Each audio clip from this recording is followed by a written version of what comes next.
Hello everyone, welcome to your own channel. इससे पहले मैं वीडियो शुरू करूं, सबसे पहले बताइए कैसे हैं आप लोग और प्रिपरेशन कैसी चल रही है आपकी। अच्छी चल रही है, बुरी चल रही है, ये तो बात की बात है, बट सबसे जो मैटर करता है वो ये कि एक्चुअल में प्रिपरेशन हो भी रही है या फुल स्टॉप लग गया। क्योंकि अभी जो टाइम चल रहा है ना कि 95% स्टूडेंट के माइंड में, या फिर मैंने शायद कम ही कह दिया, 96-97 लेके चलिए, सबके माइंड में ये चीज़ ही चल रहा है यार, किस चीज़ की प्रिपरेशन करनी है हमें। ना तो कोई फॉर्म है, ना तो हमने कोई फिलअप करके रखा है, ना ही कोई सामने कोई वैकेंसी समझ में आ रही है हमें। तो किस चीज़ की प्रिपरेशन करूँ यार, जीए करूँ या छोड़ दूँ, एग्ज़ाम आएगा तब देखूँगी, या फिर रीजनिंग मैथ्स बनाऊँ और मॉक्स भी दूँ, तो किस चीज़ के मॉक्स दूँ।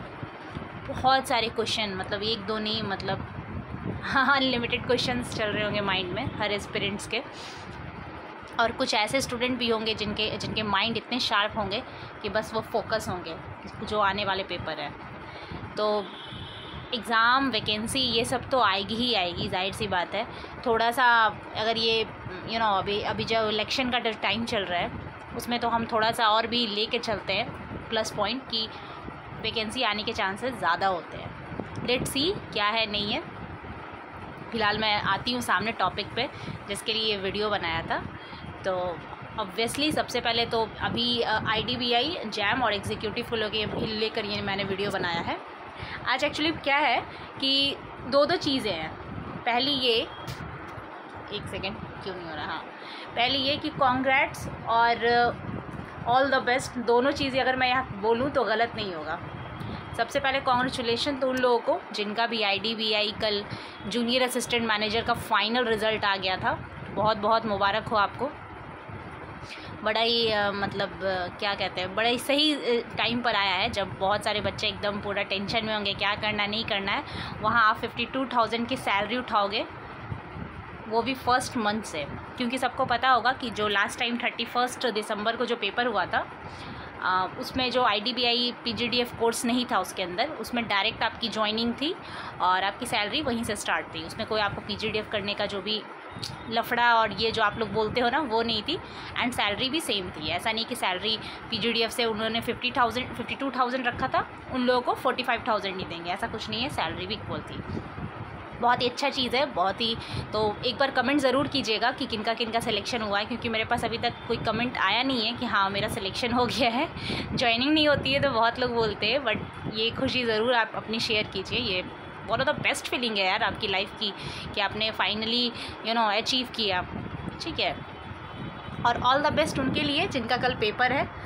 कल IDBI जैम का पेपर, जो रिटन वाला पेपर होता है, 17 मार्च को था।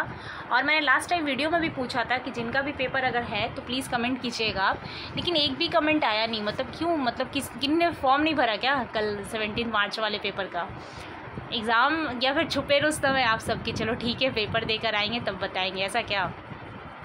तो all the very best. I think एक ही शिफ्ट में पेपर है 7:30, क्योंकि अभी तक तो मैंने किसी का दोपहर का शिफ्ट नहीं सुना है। तो ठीक है, कम बच्चे ही रहे लेकिन सिलेक्शन हो जाए, है ना। मैटर ये नहीं करता है क्या है, कितना भी कम कंपटीशन हो, सिलेक्शन हो तब मानेंगे भाई हाँ कंपटीशन कम था इसमें, है ना। तो ये तो हो गई IDBI जूनियर असिस्टेंट मैनेजर की बात, जो भी PGDF और नॉन PGDF जो कोर्स था। अब बारी आती है IDBI एग्जीक्यूटिव को लेके, ठीक है। और एक बात और मैं बता दूं कि IDBI PGDF का जो रिज़ल्ट आया है उसमें वेटिंग लिस्ट वालों का जो भी रिज़ल्ट आया, तो आप चेक कर सकते हैं कि वेटिंग लिस्ट अगर है आपका तो वहीं पे आपको मेंशन किया हुआ है। जब एक बैचेस स्टार्ट हो जाएंगे, और ये लेकर चलिए कि वेटिंग लिस्ट क्लियर होती है जैम में भी, ठीक है, एकदम होगी। अगर उन्होंने आपको वेटिंग लिस्ट में रखा है तो बिल्कुल क्लियर होगा। चांसेस जितना होगा, जब उनको जितनी ज़रूरत होगी उसी हिसाब से वो निकालेंगे। बट होता है, ऐसा नहीं है कि आप बोल दीजिए ये तो फिर फालतू का ही बस देते हैं, ऐसा कुछ नहीं है। क्योंकि जब बैंक ऑफ इंडिया का मुझे याद है लास्ट ईयर आया था, एक वैकेंसी आई थी उसकी क्रेडिट ऑफिसर की, बैंक ऑफ इंडिया की। जिन्होंने भी फिलअप किया होगा या दिया होगा लास्ट ईयर, याद होगा एकदम 100%, क्योंकि बहुत ही अच्छी अपॉर्चुनिटी थी, one of the best opportunity था, क्योंकि एक प्रोफेशनल टाइप का जॉब है। क्रेडिट ऑफिसर में ज़्यादातर आप देखिएगा तो 1 साल एक्सपीरियंस और MBA के सर्टिफिकेट्स मांगते हैं, बट ये जो था ये PGDF के थ्रू करवा रहे थे। तो इसमें भी वेटिंग लिस्ट बहुत लोगों को रखा था उन्होंने, और आई थिंक ज्वाइनिंग जब उन लोगों की हुई थी, नवंबर में ज्वाइनिंग हुई थी उनकी, एंड दिसंबर में उन्होंने निकाल दिया था वेटिंग लिस्ट, और आई थिंक 25 स्टूडेंट्स का सिलेक्शन हुआ था।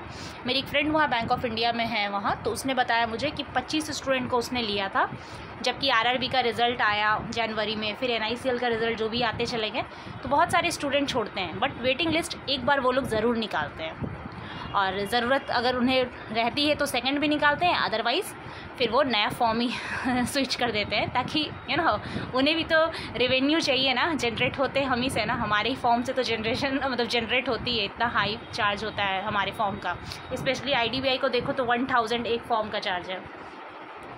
और रही बात IDBI एग्जीक्यूटिव की, तो IDBI एग्जीक्यूटिव को लेकर तो जाहिर सी बात है कि वेटिंग लिस्ट वाले पूछ रहे बार बार कि कब क्लियर होगा, हमारा कब चांस है।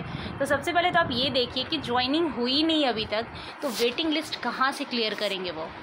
हम लोग जैसे जो भी वेटिंग लिस्ट का वेट कर रहे हैं, पहले तो आप ये चीज़ देखिए, जब तक वो लोग ज्वाइनिंग नहीं करवाएंगे, जिनका फाइनल रिज़ल्ट आया है उनकी तो अभी तक ज्वाइनिंग ही नहीं हुई, तो भाई साहब हम लोगों का जो भी वेटिंग लिस्ट है उनको कहाँ से वो ले लेंगे अभी, है ना।